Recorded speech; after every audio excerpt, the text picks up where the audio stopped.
ကတော့ညနေစာအတွက်ထမင်းဝတ်တင်မှာပဲဖြစ်ပါတယ်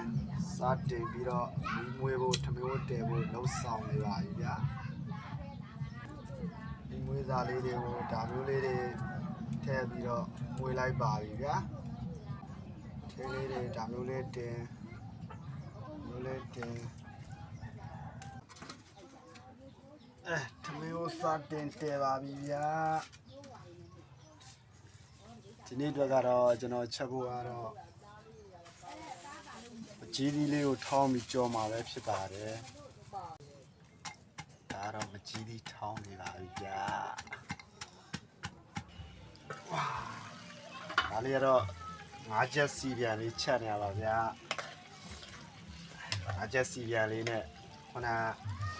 မကြီးသီးထောင်းကြော်လေးရယ်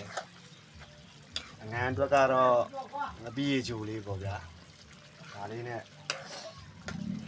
ငါဆိုတော့လည်းချက်ရတော့ခဏချက်ရဆိုတော့ချိန်လည်းသိမပေးရတော့လွယ်တယ်ဟင်း